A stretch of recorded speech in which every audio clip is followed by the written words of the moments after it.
Alors, la deuxième question, il y a de nombreux festivals en France, et notamment nature, ça c'est vrai, hein, nature et animalier.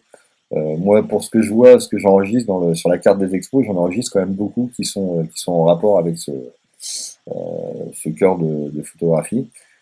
Comment expliques-tu la progression de Montier-en-Hyères et j'ai caché.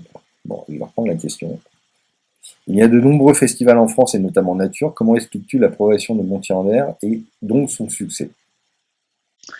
Bah, en fait, je pense que c'est vrai, il y a énormément de festivals photo nature. D'ailleurs, parfois, c'est un peu un danger parce que c'est vrai que la multitude peut en mettre certains du coup en danger, parce que tout le monde peut pas être barré tous les week-ends aux quatre coins de la France pour faire un festival photo nature. Donc c'est vrai que c'est une problématique. Je pense que la force de Montier, c'est que déjà, c'est un événement qui a 20 ans. Donc ça fait quand même, c'est quand même un vieil événement qui a eu le temps un peu de s'installer et de s'inscrire aussi dans les habitudes et dans le cœur un peu des photographes. Et on a aussi une chance, c'est le lieu où nous sommes, puisqu'on est tout près du Der et qu'on a un des plus grands lacs artificiels d'Europe, qui est notamment très intéressant en période hivernale, en période de migration. Et du coup, c'est vrai qu'il y a un attrait de terrain aussi pour des naturalistes, pour des gens qui se baladent.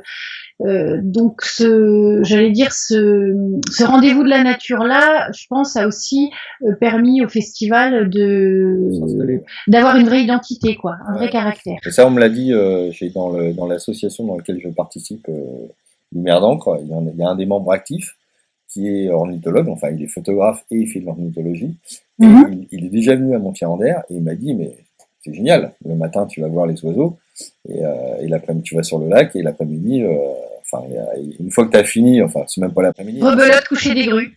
en début de matinée tu te fais le festival et puis après tu recommences quoi.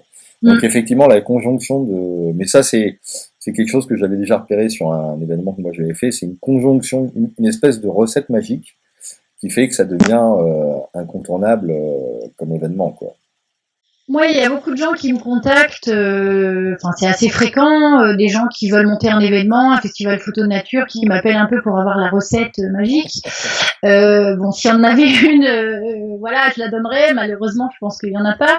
Et dans ceux qui ont un peu, voilà, tenté l'aventure ou fait un peu des choses et qui font un peu le bilan du truc, grosso modo, souvent, j'ai souvent entendu, enfin voilà, nous c'est super, ça marche bien, il nous manque les grues, quoi. Donc, on voit bien que du coup, cette alchimie de terrain Mais il n'y a pas que et ça, puis de festival, on elle rassure, fonctionne bien, quoi. on rassure tout le monde, il n'y a pas que les Non, grues. il n'y a pas que ça, mais je pense que ça a permis d'inscrire un peu l'événement Je crois parce que que c'était, c'est un ça a été, marqueur de voilà. saison aussi. Ouais. C'est voilà, c'est Ouais, un non, peu une alchimie, quoi. c'est ça, mais il y a dans une recette magique, hein, la formule du druide, C'est il l'alvure. y a plein d'éléments qui rentrent en ligne de compte. Ça n'est qu'un élément, il n'y a pas, Ouais. il y a pas que ça, il y a l'équipe, il y a tout ce que vous faites autour Et après, il également y a qui ce qu'on met en place, bien sûr, effectivement, pour que ça marche, que les gens soient contents, que ce soit des exposants, que ce soit des visiteurs, quoi. bien sûr, tout à fait. Ben, je te remercie pour cette deuxième question.